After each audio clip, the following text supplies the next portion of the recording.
Quiero que se fije bien en esta imagen. Guárdela en la memoria porque volveremos sobre ella. Se trata, en efecto, de un carro al galope encontrado en la zona de Tamasjert, al sur de Argelia. Una pintura como otras que iremos viendo, que guarda una estrecha relación con la historia que quiero contarle. Otra historia oficialmente imposible, que no será del agrado de los arqueólogos ortodoxos. Pero la verdad, como usted sabe muy bien, no es patrimonio de nadie. Sígame y juzgue por sí mismo.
Keops, Kefren, Micerinos, el símbolo de Egipto, la última de las 7 maravillas del mundo antiguo, y sobresaliendo como una reina Keops, la Gran Pirámide.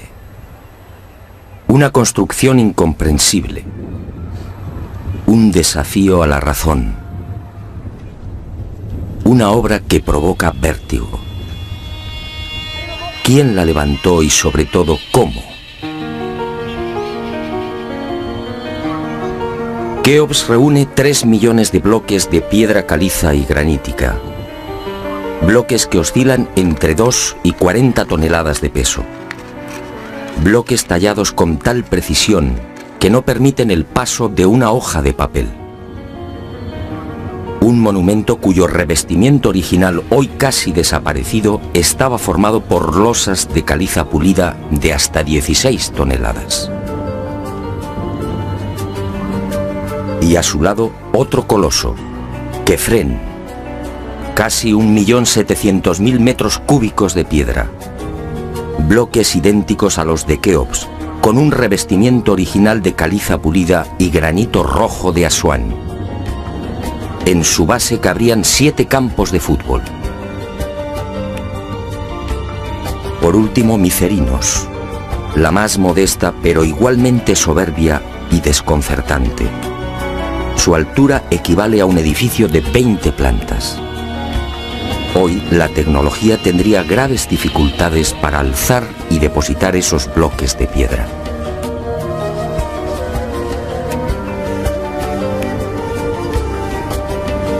A la vista de estas mareantes cifras, el mundo se pregunta, ¿cómo lo hicieron? Para la arqueología oficial no hay duda. Las pirámides de Giza fueron obra de los faraones y se levantaron hace 4.600 años. Los bloques fueron trasladados desde las vecinas canteras de Tura y Mojatán, a escasos kilómetros del Cairo, y encajados en los respectivos monumentos mediante el uso de gigantescas rampas. Rampas, dice la arqueología, por las que miles de obreros empujaban los bloques con el auxilio de rodillos de madera.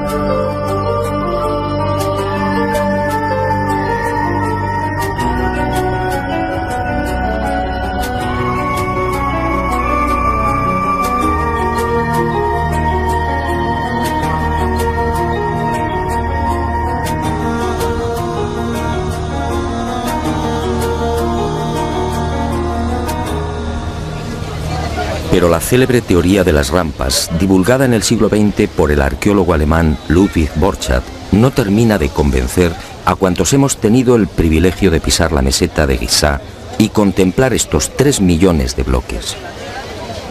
Y son 2 las razones que ponen en entredicho la versión oficial.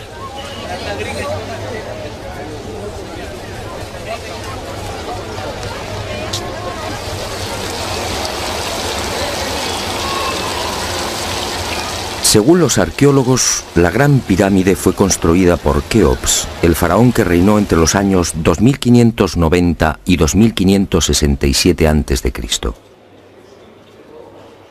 Basta un sencillo cálculo para comprobar que en esos 23 años de reinado, los trabajadores tuvieron que mover y elevar hasta las correspondientes hiladas un total de 357 bloques por día. 357 moles de piedra con pesos que oscilan entre 2.000 y 40.000 kilos. 357 gigantescos sillares en 12 horas. Es decir, un bloque cada 2 minutos. Por mucha mano de obra que pudiera reunir Keops, la empresa en cuestión resulta más que dudosa. Y no solo por el arduo problema de organización, sino sobre todo por las evidentes dificultades técnicas a la hora de izar y encajar estos monstruos de caliza, granito y mármol. Los arqueólogos más conservadores se defienden escudándose en lo escrito por Heródoto en el siglo V a.C. Según el padre de la historia, los bloques eran levantados de grada en grada con el concurso de una serie de máquinas formadas por maderos cortos. Esto, al parecer, fue lo que le contaron los sacerdotes durante su visita a Egipto. Pero la narración del escritor griego no constituye un punto de partida sólido y fiable. En el 450 a.C., cuando Heródoto recorre el Nilo, habían transcurrido 2000 años desde la supuesta construcción de la Gran Pirámide por Keops.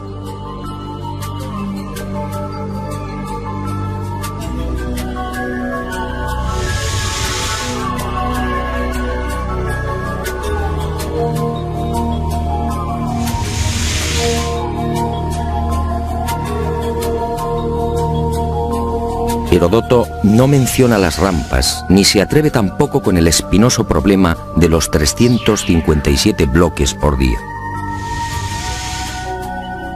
Herodoto cuenta lo que le contaron. ¿Es esto una prueba científica para determinar cómo y cuándo se levantó la Gran Pirámide?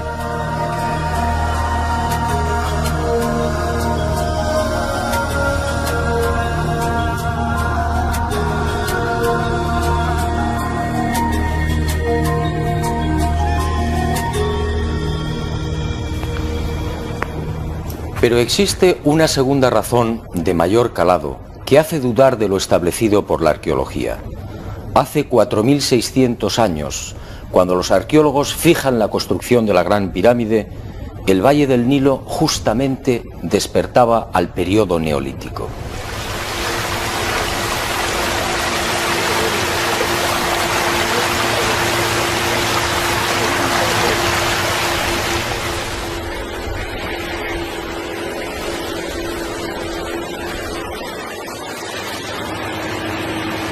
En otras palabras, tanto en el sur, en el Alto Egipto, como en las regiones del Fayum y del Delta Occidental, los habitantes malvivían en chozas de juncos y adobe.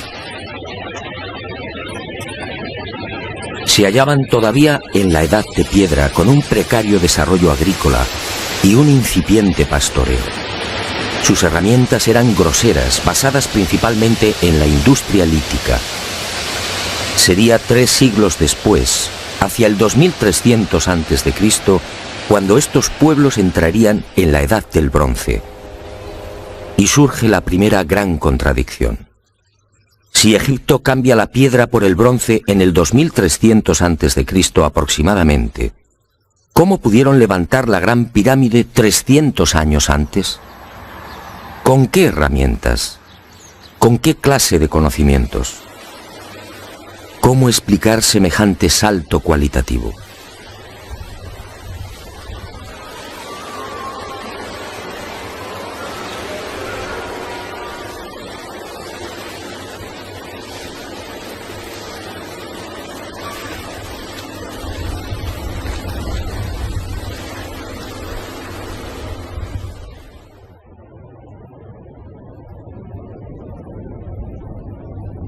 Nadie en su sano juicio y con un mínimo de información puede aceptar que esta maravilla arquitectónica fuera obra de unas gentes primitivas que ni siquiera conocían la escritura.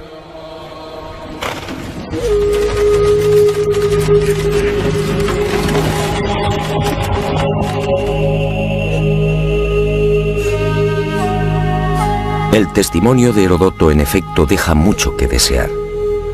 Hoy cualquier arquitecto o ingeniero comprende de inmediato las graves dificultades técnicas que debieron superar los constructores de la Gran Pirámide. Las cámaras, galerías y los mal llamados conductos de ventilación exigen unos profundos conocimientos matemáticos y arquitectónicos.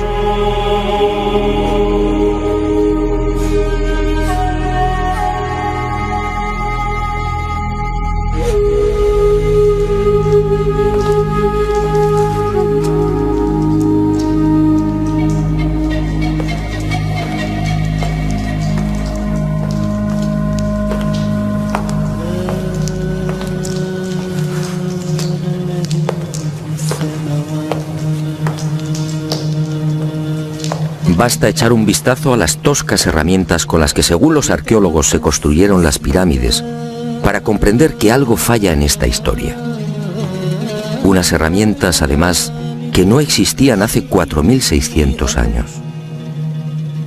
Es que estos mazos, niveles, bolas de dolerita, escuadras, trineos de madera y regletas sirvieron para establecer las asombrosas proporciones de la Gran Pirámide.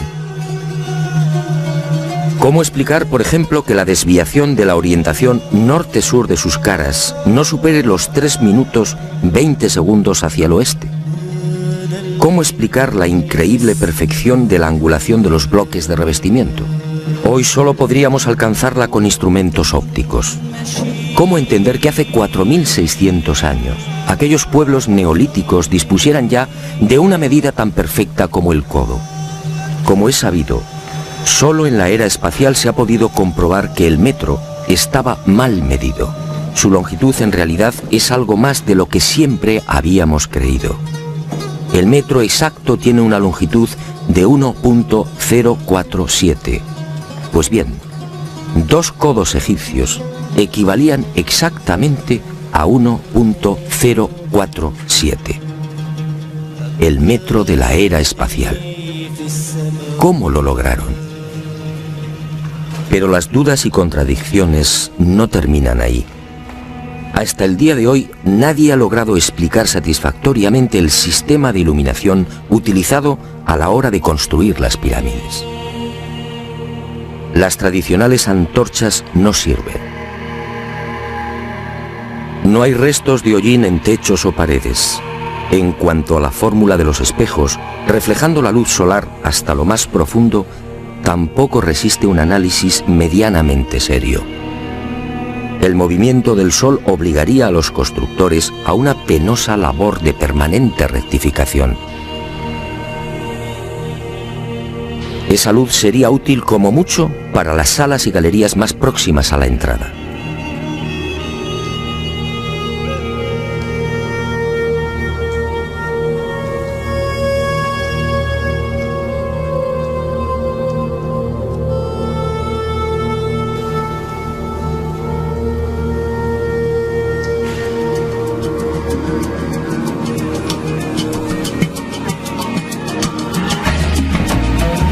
Las explicaciones de los arqueólogos tampoco convencen cuando alguien pregunta por el método utilizado para cortar los enormes bloques de granito.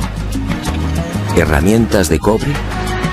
Eso sería como intentar cortar una mesa de mármol con unas tijeras.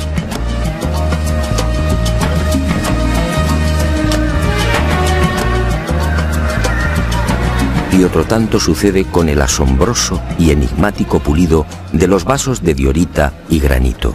¿Qué clase de taladro utilizaban para que la cara interior ofrezca el mismo pulido que la exterior? ¿Cómo lo lograban si por las bocas de estos panzudos vasos no cabe siquiera la mano de un niño? Y otro detalle estremecedor. Al examinar el pulido de estos vasos y platos, los expertos han comprobado que a cada vuelta la presión ejercida era 500 veces mayor que la obtenida en la actualidad con los poderosos taladros de punta de diamante artificial. Y de nuevo la gran interrogante. Si muchos de estos vasos han sido fechados en el 2600 a.C., ¿quién los fabricó? ¿El hombre de la edad de piedra? Evidentemente no.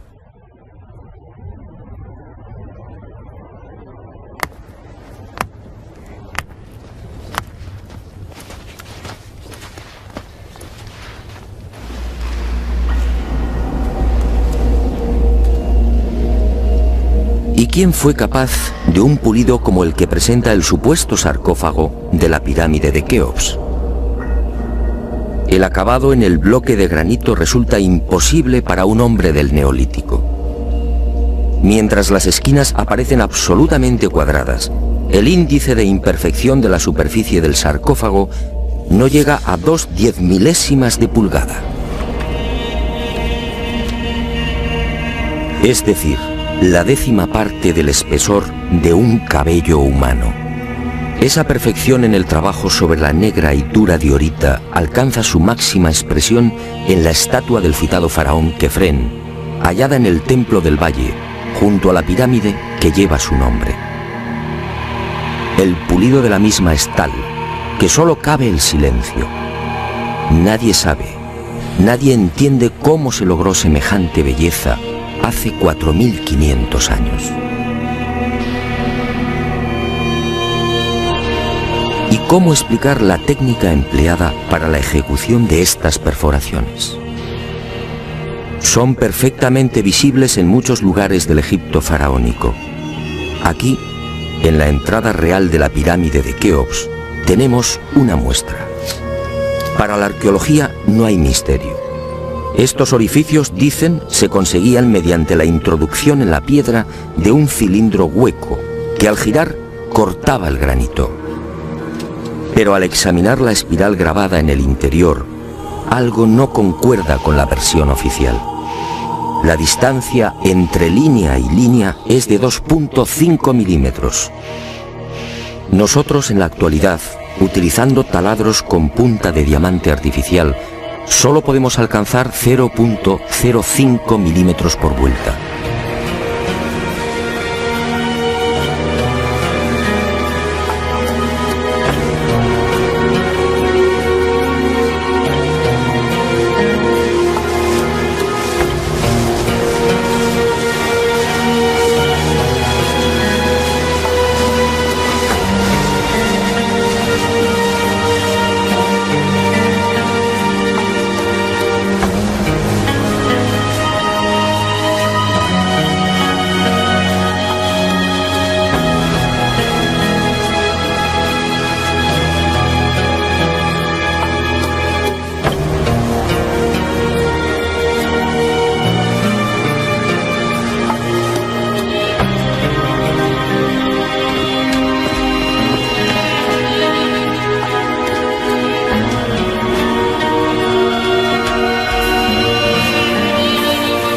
Cómo desarrollaban aquellos primitivos egipcios semejante presión y fuerza con un simple cilindro hueco.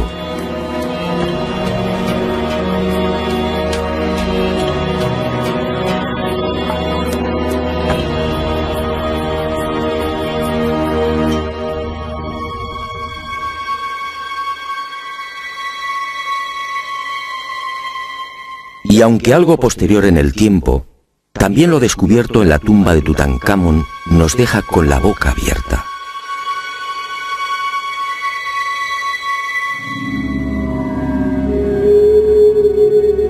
Cuchillos inoxidables, sandalias y manoplas de oro, una cama ergonómica, una cama con la parte de los pies más elevada, favoreciendo así la circulación sanguínea. ¿Cómo es posible hace 3.333 años? ¿De quién lo aprendieron?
Hoy, francamente, son muy pocos los que creen en la versión oficial.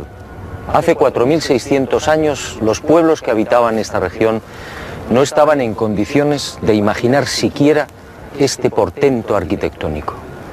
Pero entonces, ¿quién levantó las pirámides?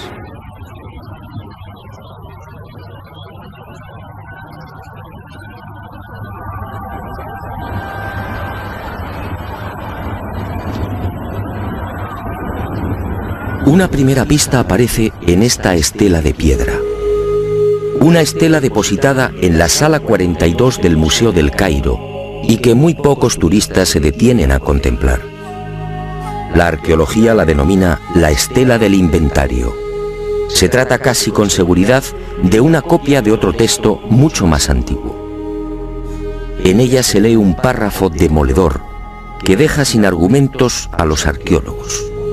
Dice así: el faraón Keops fundó la casa de Isis, señora de la pirámide, detrás de la casa de la Esfinge.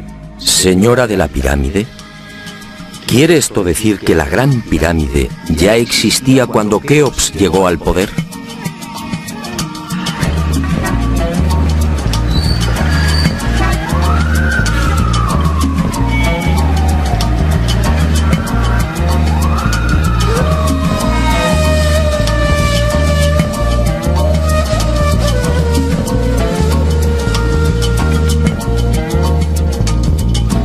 La segunda pista, mucho más espectacular, se encuentra a casi 3.000 kilómetros del Cairo.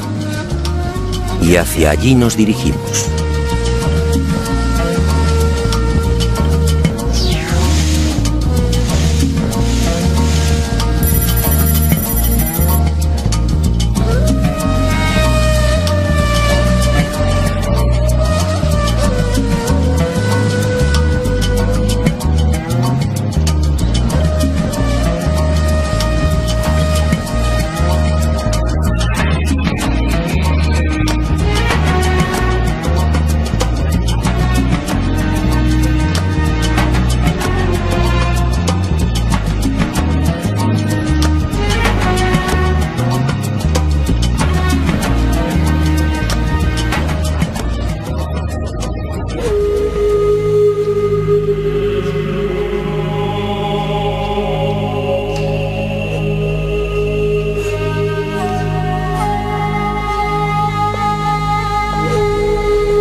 Este papiro, o lo que queda de él, recibe el nombre de Canon de Turín.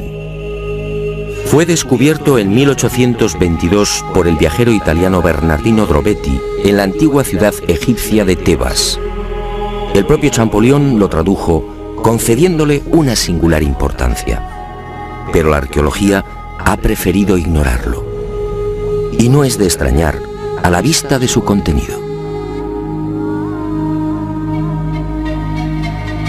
Esta escritura hierática procede de la época del no menos célebre Ramsés II, entre los años 1290 y 1224 a.C. Para algunos, el faraón que persiguió a Moisés. En total, 160 fragmentos correspondientes a 11 hojas escritas hace 3200 años y en las que se lee una extraña lista de reyes. Una lista de reyes egipcios imposible para la ciencia. Imposible, sí, porque de aceptar lo manifestado en este documento arqueológico, la cronología faraónica se vendría abajo. ¿Y qué dice este papiro de 1,70 metros de longitud? Sencillamente que en un lejano pasado, Egipto fue gobernado por unos seres mitad hombres, mitad dioses, que recibían el nombre de Sensuhor, los compañeros de Horus. La lista de estos misteriosos reyes sitúa el primer gobierno en el Valle del Nilo, no durante el faraón Menes hace 5000 años como afirma la arqueología, sino mucho más atrás en el tiempo, concretamente hace 11.000 años. Esta desconcertante y revolucionaria lista de reyes aparece ratificada en buena medida por otra historia igualmente despreciada por los arqueólogos. Me refiero a lo escrito por Manetón en el 240 a.C. Este sumo sacerdote recibió el encargo del faraón Ptolomeo II Filadelfo de escribir la historia de Egipto desde sus comienzos. Manetón tuvo acceso a la documentación depositada en el templo de On, en Heliópolis, y cumplió el trabajo. En los escasos fragmentos que se conservan de su obra, en especial en los recopilados por Eusebio, puede leerse algo insólito que, como decía, coincide en lo básico con lo relatado en el Canon de Turín. Según Manetón, antes de Menes, el primer faraón de la primera dinastía, Egipto fue gobernado por unos semidioses y también durante miles de años.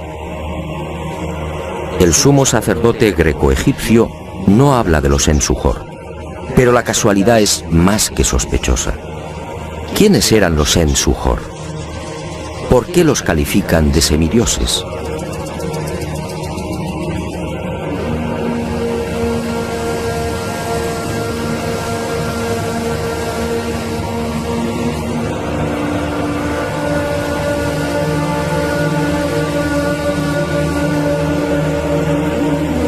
Para los arqueólogos más conservadores, los Sensuhor y la información suministrada por Manetón son pura fantasía. Y aparentemente tienen razón. Si Egipto fue gobernado hace 11.000 años, ¿Dónde están las pruebas y los vestigios arqueológicos que deberían delatar a esas culturas? ¿O están ahí? ¿No será que la arqueología no los quiere ver?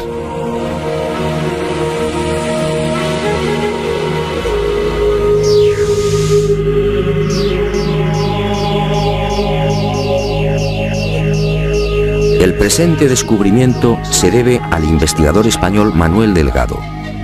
Él fue el primero en percatarse de lo que guarda el nuevo Museo Nubio. Todo un hallazgo que ofrecemos en primicia y que una vez más nos hace dudar de la cronología oficial. Este huevo de avestruz fue descubierto en la tumba 96 del cementerio 102 en Nubia por el arqueólogo inglés Cecil Malaby Firth. El hallazgo tuvo lugar en 1907, pero dada su naturaleza, fue silenciado. Alguien dibujó sobre él y lo depositó junto al cadáver. Evidentemente se trataba de un objeto muy querido por el difunto. En una de las superficies pueden apreciarse los dibujos de un avestruz y algunas plantas. En la opuesta, oh sorpresa, otra escena imposible: el curso del río Nilo y las siluetas de unas construcciones muy familiares: las 3 pirámides de la meseta de Giza. El hallazgo de este huevo de avestruz no tendría mayor importancia, de no ser por un pequeño gran detalle. Según los investigadores, los restos humanos de la citada tumba 96 se remontan a la cultura Nagada I, es decir, alrededor de 7000 años. 7000 años. Algo en efecto no cuadra. Si la arqueología afirma que las pirámides de Giza fueron levantadas hace 4600 años, ¿cómo es que aparecen dibujadas en una sepultura de hace 7000? Pero las pruebas que apuntan a un pasado mucho más remoto de lo que pretende la egiptología no terminan ahí. En 1991 volvió a encenderse la polémica. Esta vez el protagonista fue Abu el-Hol, el padre del terror, nombre dado por los naturales de la región a la mítica esfinge.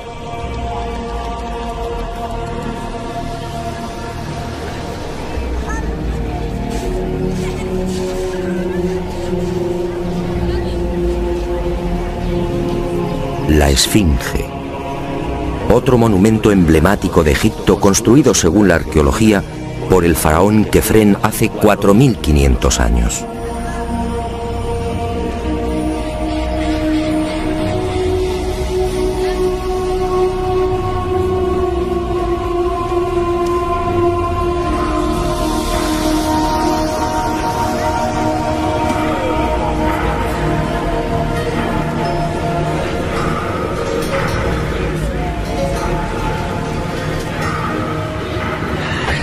Lo que hoy podemos contemplar tiene escasa relación con la estampa original.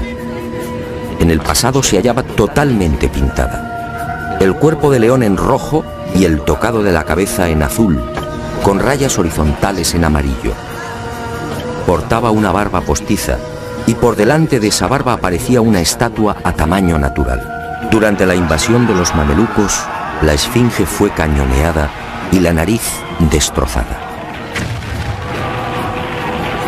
4500 años. ¿Por qué la arqueología sitúa la construcción de la esfinge en esa época? En primer lugar, por el parecido del rostro con algunas de las estatuas de Kefren, y además por el hecho de hallarse muy próxima al templo funerario de dicho faraón. Aunque parezca increíble, eso es todo.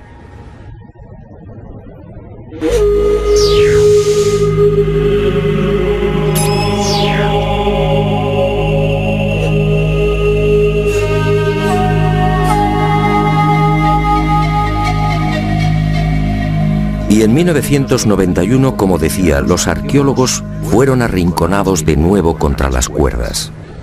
Un equipo de la Universidad de Boston, dirigido por el geólogo Robert Scott, dio a conocer un estudio que retrasaba la construcción de la esfinge en varios miles de años. Mediante la utilización de ondas sonoras y micrófonos especiales, Los geólogos norteamericanos exploraron las rocas que forman parte de la Esfinge. El resultado fue asombroso. La zona delantera del monumento y parte de las paredes del foso que la rodea presentan una erosión de 2 metros de profundidad, provocada por las lluvias. En la época de Kefren, supuesto constructor de la Esfinge, esta región era un desierto. La única explicación a esa erosión acuática hay que buscarla en un clima especialmente húmedo, entre el 5000 y el 7000 a.C. Casi mágicamente hemos llegado a un punto que ya fue contemplado en uno de los anteriores capítulos de este planeta encantado. ¿Recuerda?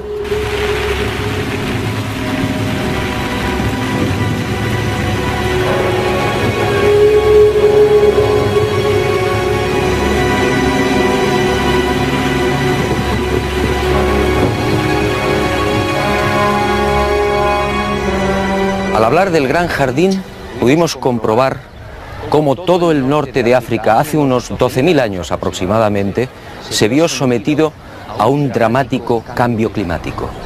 En otras palabras, la Universidad de Boston acertó.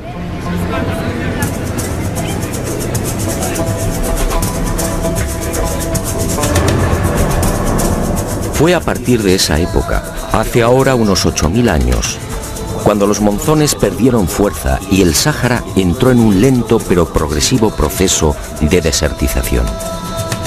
Y fue justamente hace 4.500 años, cuando la arqueología fija el momento de la construcción de la Esfinge, cuando estas tierras fueron definitivamente abandonadas por las lluvias. Kefren, por tanto, no pudo levantar la Esfinge. Como mucho, quizá la restauró. El padre del terror estaba aquí desde mucho antes. La huella de las torrenciales lluvias registradas en el llamado Gran Húmedo Holocénico es incuestionable. Y algo similar vino a suceder con el investigador Robert Bauval. 20 años antes, este ingeniero egipcio se atrevió a difundir una hipótesis que conmocionó a los seguidores y amantes del Egipto faraónico.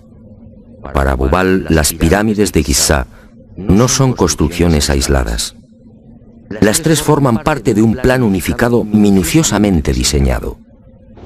Y para irritación de los arqueólogos más conservadores, formuló una teoría que volvía a poner en tela de juicio la ya desacreditada cronología oficial.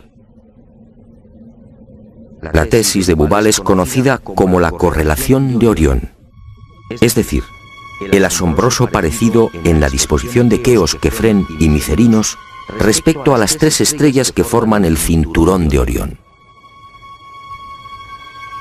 Basta trazar una línea entre las 3 pirámides y otra entre las estrellas del cinturón para observar que sendas ubicaciones son casi idénticas. Casi idénticas, sí, pero no iguales. El ángulo de las pirámides es de 172 grados y el de las estrellas de Orión en la actualidad de 181. Bauval se percató de esta pequeña diferencia y tuvo una genial intuición. Con la ayuda de las computadoras retrocedió en la historia y descubrió que la alineación de las estrellas del cinturón de Orión coincidía con la de las pirámides hace 12.500 años. No son demasiadas coincidencias. Por un lado, la geología demuestra que la Esfinge tuvo que ser construida en pleno Gran Húmedo, es decir, hace más de 9.000 años. Por otro, el papiro de Turín y Manetón aseguran que unos semidioses gobernaron el valle del Nilo hace 11.000 o 12.000 años. Quizá más. También el huevo de avestruz hallado en la tumba 96 en Nubia nos dice que las pirámides existían ya hace 7.000 años. Y la tesis de Bauval pone punto final, insistiendo de nuevo en esa misteriosa fecha. 12.500 años.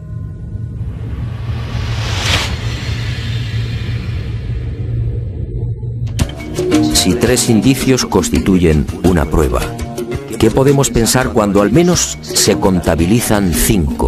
5 indicios, sí, de momento.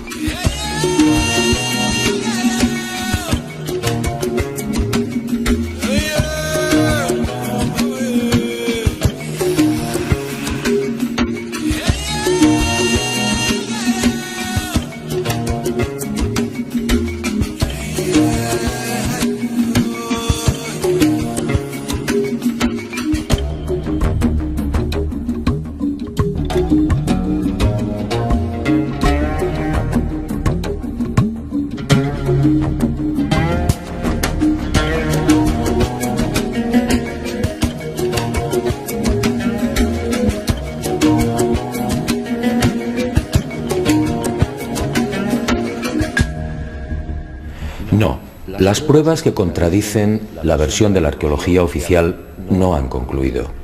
¿Recuerda usted esta pintura? Fue descubierta en el Tassili argelino.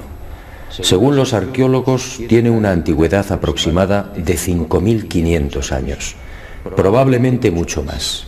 Se trata, en mi opinión, de un carro egipcio. Pero ¿cómo es posible? ¿Un carro egipcio a 2.500 kilómetros del Nilo?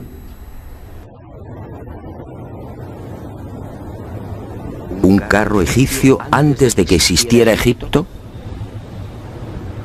Si la arqueología dice que el primer faraón de la primera dinastía empezó a reinar 4.920 años antes del presente, ¿cómo explicamos esta pintura, datada mucho antes? No fue la única. En mis investigaciones por el Sáhara pude descubrir cientos de ellas. En 1982, una síntesis de los trabajos de Henry Lott sacaba a la luz un total de 600 carros pintados o grabados. A estos hay que sumar otros 400, distribuidos por Mauritania, Marruecos, Argelia, Libia, Mali y Níger. Más de 1.000 carros pintados o grabados a 2.000, 3.000 y 5.000 kilómetros del Nilo. ¡Qué extraño! Carros y conductores típicamente egipcios. Perfiles, tocados y vestiduras son elocuentes. Carros y personajes egipcios en el corazón del Sáhara. Cuando interrogué a los arqueólogos, la mayoría se encogió de hombros. A decir verdad, estas pinturas no son cómodas. Algunas han sido fechadas en una época en la que, según la arqueología, carros y caballos no habían hecho acto de presencia en Egipto. Otras, como las del Tassili o el Fesán libio, son mucho más escandalosas. Los análisis de las sustancias orgánicas contenidas en los pigmentos han sido desconcertantes. 6.000, 8.000 y hasta 9.000 años de antigüedad. ¿Carros y conductores egipcios hace 9.000 años? Y casi sin querer, a la vista de estos documentos pictóricos, la memoria vuelve a poner en pie los hallazgos de la Universidad de Boston, el papiro de Turín, la historia narrada por Manetón, las pirámides pintadas en el huevo de avestruz o el descubrimiento de Bubal. Naturalmente, para la arqueología, estas pinturas y grabados no tienen sentido. El caballo y los carros, dicen, entraron en Egipto hacia el 1700 a.C. Y lo hicieron con la invasión de los Hicsos, un pueblo procedente de la Alta Siria que gobernó la mitad oriental del delta. Nuevo y grave error de la arqueología. El caballo y los carros, como demuestran estas pinturas y grabados, ya existían en el Sáhara mucho antes de la 13 dinastía. Otra cuestión es que no quieran reconocerlo. Y es comprensible. Si los egipcios y su cultura proceden del Sáhara, ¿en qué queda la supuesta hegemonía del Egipto faraónico?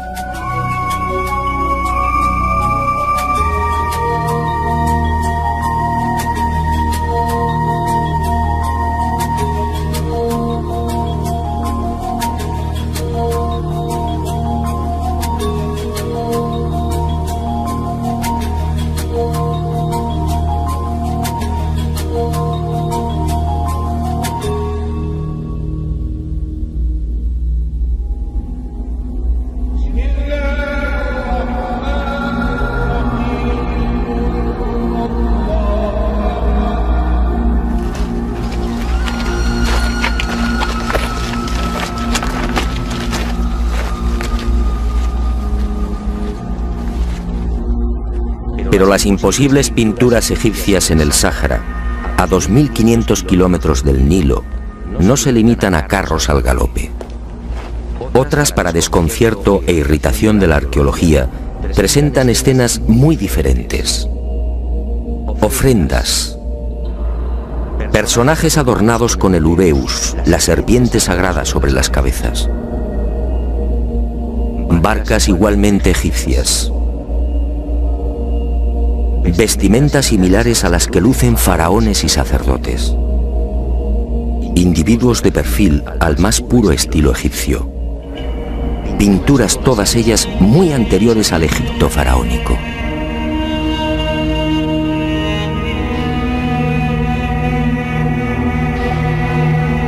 ¿Barcas egipcias en pleno desierto? Si estas pinturas, como aseguran los confusos y confundidos arqueólogos, fueran tan solo el testimonio de la influencia de la 18 dinastía en esta remota parte del Sáhara, ¿cuál sería el sentido de las mismas? En esa época, durante la 18 dinastía, hace 3.500 años, esta zona era un desierto idéntico al que ahora vemos. ¿Barcas en un infierno de piedra y arena? ¿Y por qué ignoran la datación? Si estas pinturas se remontan a 9.000 años, entonces las barcas sí están justificadas. En esa época, como se recordará, el Sáhara era un jardín, con ríos tan anchos y caudalosos como el actual Amazonas. Pero las extrañas coincidencias van más allá. En esta tumba, a lo largo de más de 120 metros, hace 3.100 años, Ramsés III mandó pintar lo que se conoce como el Libro de las Puertas, una especie de cartografía del más allá, una síntesis de la religión del inframundo, la religión del río infernal, la religión que partió del Sáhara y que posteriormente, con las migraciones, apareció entre los guanches, los íberos y los etruscos. ¿Casualidad? ¿Y qué decir de los cientos de representaciones de la vaca sagrada Hathor, del buey Apis o del carnero Amón, todos egipcios con el disco solar entre los cuernos? ¿Cómo explicar que estas mismas imágenes podamos encontrarlas en las pinturas y grabados rupestres de Marruecos, Libia o Argelia? Grabados y pinturas, no lo olvidemos, de 9.000, 10.000 y 12.000 años de antigüedad, es decir, muy anteriores a los bóvidos egipcios. Para el que lo quiera ver, está muy claro. El dios Sol o Amón-Ra de los egipcios, el Achamón de los guanches o el Baal-Jamón de los fenicios tienen un origen común: el profundo y olvidado Sáhara.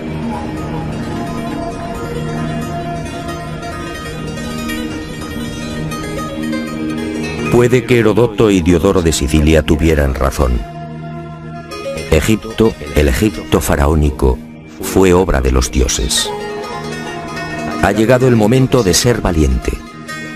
Para mí, hace 9.000 o 10.000 años, quizá más, alguien no humano descendió en el gran jardín, en el Sáhara Azul, y puso en marcha una gran cultura. Una civilización intuida en una lengua, una religión y unas costumbres comunes.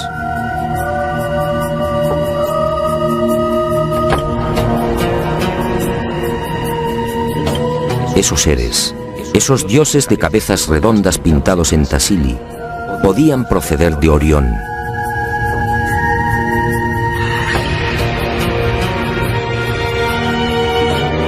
Y ellos o sus descendientes levantaron estas magníficas e imposibles construcciones.